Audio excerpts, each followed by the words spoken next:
Pemirsa, kita lanjutkan dialog. Saya masih bersama para narasumber yang bergabung melalui Zoom. Ada Saud Situmorang, Wakil Ketua KPK periode 2014-2019, dan dari Sleman, Yogyakarta ada Zainur Rohman, peneliti Pusat Kajian Anti Korupsi Universitas Gadjah Mada atau PUKAT UGM.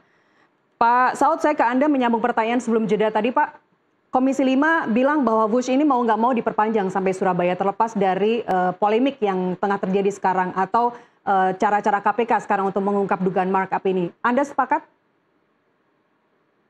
Jangan sampai Surabaya, itu dia harus sampai Lombok tuh.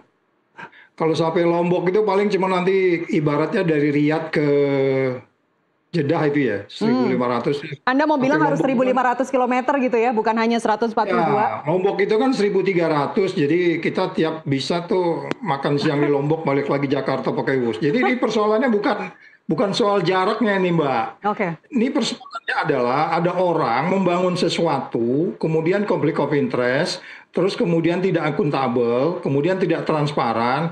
Lo bayangin aja Mbak ya, itu yang namanya ada satu konsultan paling terkenal di Amerika. Kamu kalau kuliah di ekonomi pasti paham yang namanya BCG gitu ya. BCG itu termasuk yang dia bikin bikin rekomendasi itu 3 lembar. Bagaimana Anda bisa menjelaskan proyek yang begitu ini cuma 3 lembar rekomendasinya. Kemudian dia pelajarin Jepang, dia pelajarin Cina, kemudian disarankan tiba-tiba diputuskan. Itu nanti yang kelihatan dari niat jahatnya di situ kelihatan. Hmm. Jadi ketika Jokowi dilantik 30 Oktober 2014 itu, kemudian September 2015, 6 bulan kemudian dia putuskan proyek ini. Nah, kemudian di tengah jalan itu membusuk. Siapa yang bikin busuk, kenapa busuk, dan seterusnya. Itu udah jelas mensreanya kelihatan di situ. Kalau Anda bicara korupsi, Anda bicara niat jahat dulu, baru kemudian bukti-bukti niat jahatnya. Itu udah cukup banyak. Jadi bukan soal ini mau kemana. Nanti kita sambung sampai Papua juga bisa. Uang kita banyak gitu ya. Cuman persoalannya bagaimana Anda bisa menyelesaikan ini gitu loh. Itu beresin dulu, di hold dulu, berhentiin dulu. Beresin evaluasi dari awal, pakai semua teori-teori, teori kesejahteraan, teori Lemhanas. Kemarin kan dipertanyakan kenapa di Halim, sedangkan Jepang nawarkan di katakanlah Jatinegara atau di mana gitu ya. Jadi ini jangan jadi menimbulkan kecurigaan karena Anda tidak transparan. Hmm. Kan syaratnya tadi transparan. Jadi Oke. jangan menimbulkan kecurigaan baru, kemudian larinya ke eksistensi bangsa. Iya, memang iya. Kalau nggak ngapain Lemhanas, tutup aja Lemhanas. Mereka kan Ya. mengkaji yang Ya. namanya geopolitik, kemudian geokeamanan, terus kemudian teori-teori ekonomi politik. Itulah kalau 10 tahun dibangun nggak pakai teori, Hmm. dibangunnya itu hanya pakai seenaknya saya gitu. Gini hasilnya kayak begini, Mbak. Oke, Pak, Anda melihat ini syarat konflik of interest aja atau sebenarnya elemen-elemen korupsi dugaan Anda ada semua, ada bribery, ada economic extortion, itu masuk semua dalam dugaan markup ini? Oh iya, 10 tahun ini kan semua teori-teori korupsi itu berlaku di situ semuanya.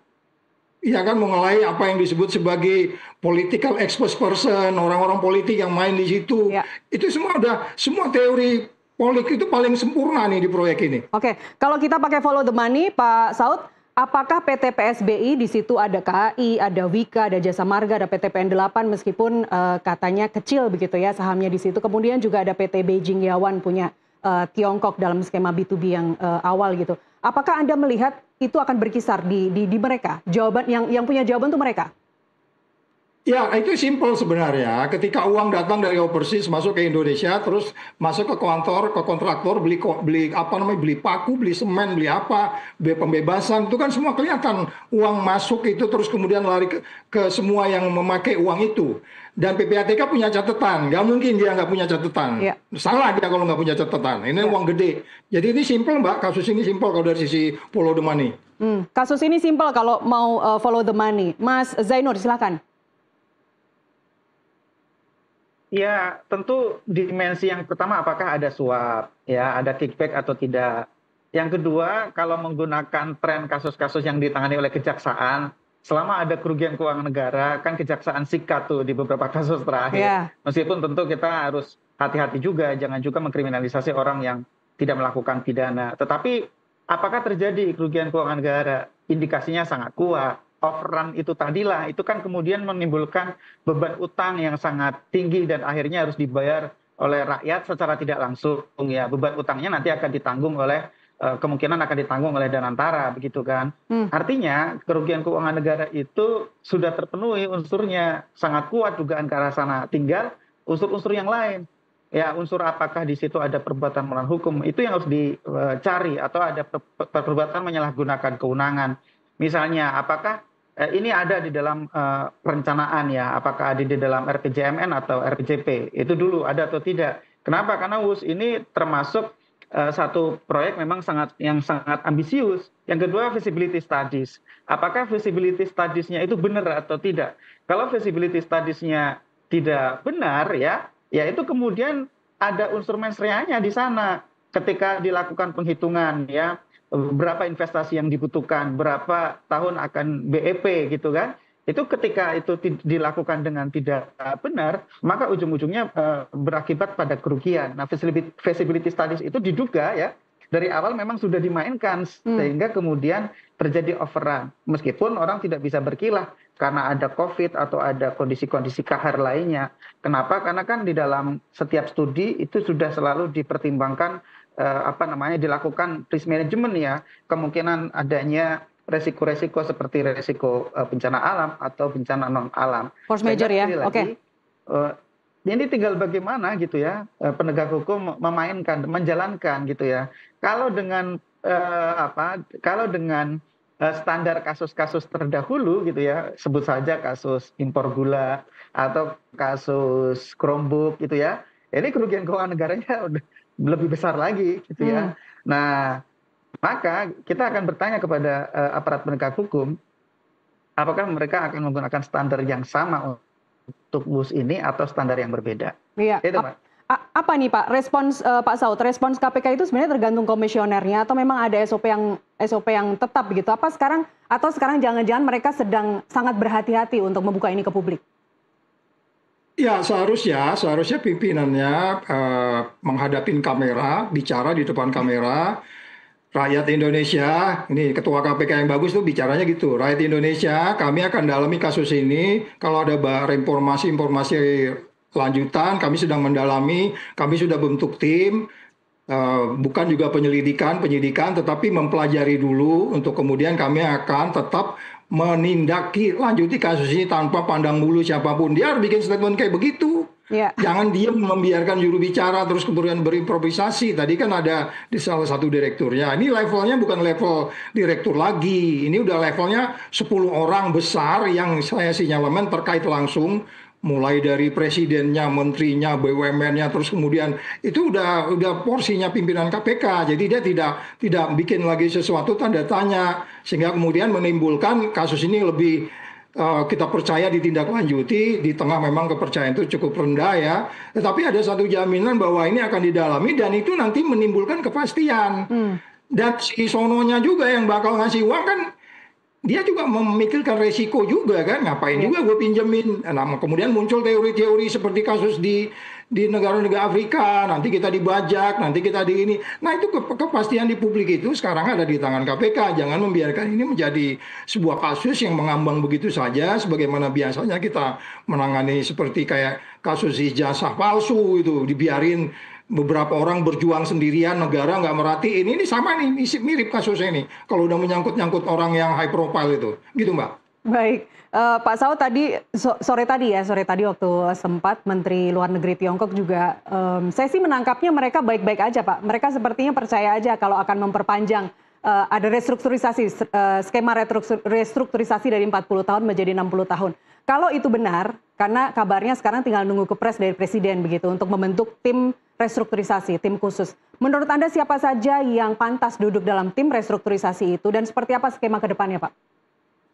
Ya, itu skema nanti perhitungannya macam-macam ya.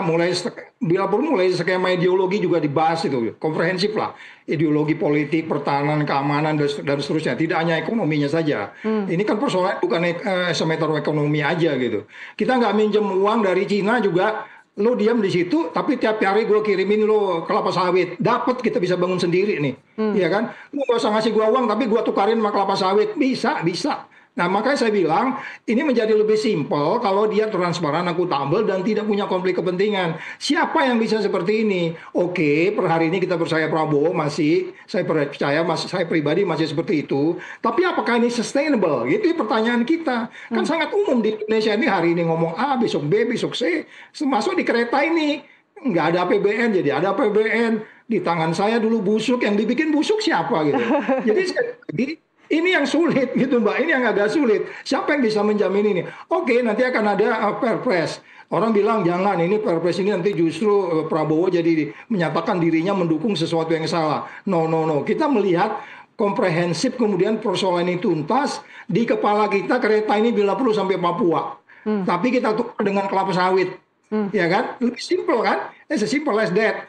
Nggak mungkin Cina nggak terima kelapa sawit. Musim dingin mereka akan mati kedinginan kalau nggak ada minyak sawit kita. Jadi sekali lagi, itu yang harus dilakukan, perhitungan-perhitungan itu. Jangan bicara konflik of interest. Nasional interestnya yang penting gitu Mbak. Oke, Mas Zainur, skemanya seperti apa menurut Anda? B2B ataukah nantinya G2G itu lebih wise dan menyesuaikan mungkin tidak dengan mata uang US dollar karena mata uang US dollar selalu naik? Ya, itu pilihan-pilihan ya. Ya silakan pemerintah lakukan review gitu ya. Tetapi yang paling penting apa yang sudah terjadi itu perlu diaudit terlebih dahulu. Jangan bicara soal ini mau diperpanjang ke Surabaya, mau di restrukturisasi dan lain-lain. Audit terlebih dahulu. Ya, apa yang telah dibangun itu diperiksa kembali mulai dari tahap perencanaan, pelaksanaan sampai kemudian sekarang ada di tahap operasional gitu ya. Nah, kalau sudah dilakukan audit ya, bisa dipetakan apakah ada perbuatan melawan hukumnya ya. Yang kedua, opsi-opsi apa yang tersedia. Tentu prinsip dasarnya dari sisi tindak pidana korupsi, penegakan hukum terhadap tindak pidana korupsi itu untuk aset recovery gitu kan. Artinya ya, dapat melakukan pengembalian terhadap kerugian keuangan negara, atau yang kedua dapat meminimalisir terjadinya kerugian yang lebih besar. Nah, kerugian yang lebih besar ini kan misalnya ketika proyek yang Jakarta-Bandung saja belum selesai, tetapi kemudian akan ada proyek dari Bandung sampai ke Surabaya atau dari Jakarta sampai ke Surabaya. Nah, oleh karena itu, sebelum ada audit menyeluruh terhadap proyek bus ini, harusnya ya tidak ada pembicaraan soal ini akan diperpanjang, ini akan diteruskan. Ya, yang ini aja kita sudah mengalami begitu banyak kerugian dan kerugiannya itu saja pemerintah pusing untuk mencari solusi apakah mau dibayar oleh Danantara yang menanggung ataukah akan dibebankan melalui APBN, artinya dari B2B digeser menjadi G2G. Ya kalau G2G ya untuk apa ini ada proyek dari awal gitu ya, karena proyek dari awal ini kan menolak Jepang karena Jepang membutuhkan jaminan dari pemerintah. Nah, memilih Cina karena Cina tidak membutuhkan jaminan dari pemerintah, tetapi hanya cukup dari BUMN Indonesia saja. Nah, ketika jaminannya cukup dari BUMN, kan artinya risiko itu telah dilokalisir di badan hukum yang dibentuk, yaitu perusahaan patungan itu. Nah, kalau sekarang akan digeser ke G2G, ya artinya menggeser risikonya ke negara. Ketika menggeser risikonya ke negara, kerugian keuangan negara bisa akan semakin lebih besar. Kenapa? Karena sudah bukan lagi merupakan keuangan perusahaan. Oleh karena itu sekali lagi saya menolak kalau ini akan ada pembicaraan untuk diperpanjang sampai ke Surabaya sebelum dilakukan audit secara menyeluruh.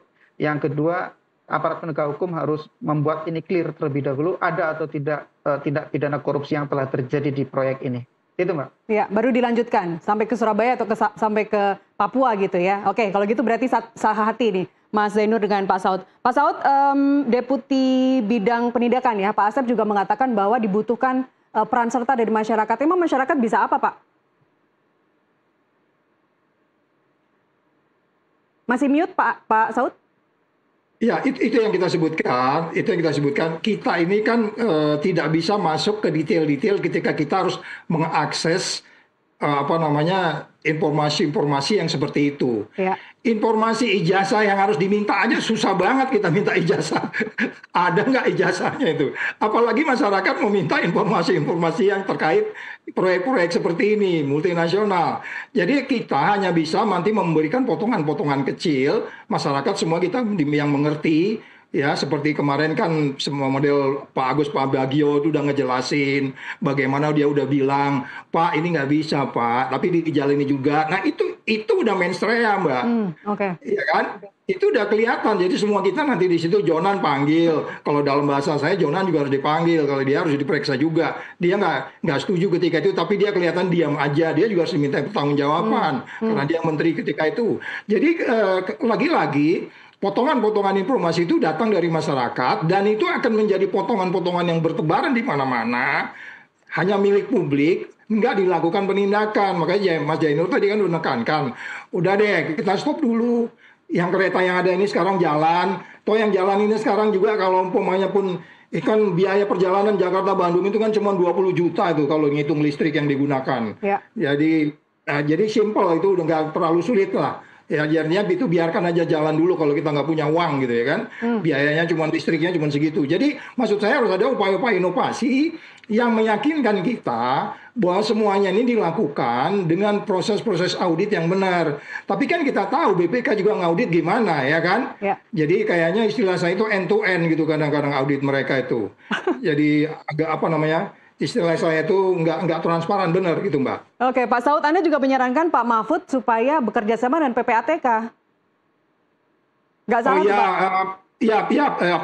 Pak Mahfud kan udah paham, dia pernah juga mendeteksi bagaimana PPATK bekerja. Dia paham juga itu ada beberapa yang mereka juga perlu dievaluasi, perlu dikritisi bagaimana transparansinya, ya sehingga kalau Pak Mahfud punya passion di situ yang dia waktu di Menko Polhukam ada banyak kasus-kasus besar yang terkait dengan PPATK. Saya pikir ya cukup bagus kalau dia ikut di situ. Tapi semoga sebelum Pak Mahfud ke PPATK, KPK sudah mendapatkan semua rekornya Pak, rekor pembayaran. Uangnya itu ada kemana saja, KPK sudah pegang dan tinggal nanti transparan ke publik. Terakhir ke Mas Zainur, apa yang bisa dilakukan oleh masyarakat? Ya masyarakat sudah melakukan semuanya ya, membahasnya di media, ya menyampaikan kepada publik. Kan aparat penegak hukum juga bisa setel tuh apa pernyataan-pernyataan dari Prof Mahfud, dari Agus Pambagio, dari yang lain-lain gitu kan. Tinggal ya KPK petakan apakah terpenuhi, ya, unsur deliknya terpenuhi atau tidak. Nah, kalau ada masyarakat lain yang ingin lapor ke KPK, yaitu hak dari setiap orang untuk berperan serta dalam pemberantasan korupsi. Yang kedua, masyarakat tidak sekadar menunggu KPK menurut kami, tapi masyarakat juga harus meminta akuntabilitas kepada KPK agar KPK bisa mempertanggungjawabkan informasi yang telah disampaikan oleh masyarakat kepada mereka.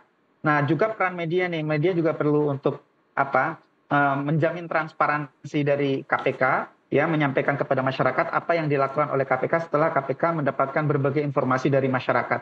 Sekarang kan tidak perlu ya pelaporan itu harus datang ke KPK, lapor itu bisa melalui kanal pengaduan. Bahkan KPK tanpa menunggu laporan pun ketika ada satu isu yang sudah berkembang di publik, itu mereka bisa memulai kerjaan mereka itu sendiri. Mereka digaji untuk itu gitu ya.